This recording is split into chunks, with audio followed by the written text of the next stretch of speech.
গোটেই জীৱনটো সেই গিৰিয়েক ঘৈণীয়েক পৰিয়ালটো শান্তিৰে থাকে। মুছলমানসকলেও বিশ্বাস কৰে যদি ভাল কাম এটাত আল্লাহ তাআলাই আমাক কবুল কৰে তেতিয়া অলপ অলপ অলপ অলপ বৰষুণ পৰে আৰু মূল কামটোৰ সময়ত বৰষুণটো যায়গৈ।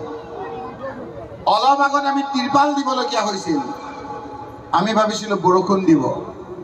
আল্লাহ তাআলাই আমাক কবুল কৰিছে, গ্ৰহণ কৰিছে, কাৰণ আমাৰ অন্তৰত ৰাইজৰ কাম কৰাৰ কাৰণে সঁচা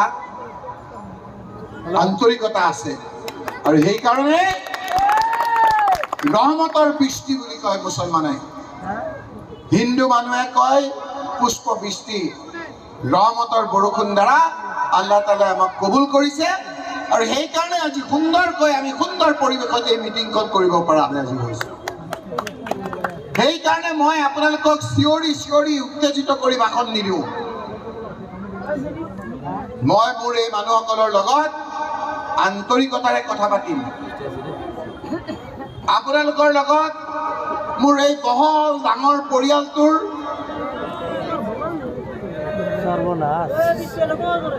আন্তৰিকতাৰে আমি কথা পাতিম। নিজৰ পৰিয়ালটোৰ লগত যেনেকে কথা পাতে তেনেকৈ আমি কথা পাতিম।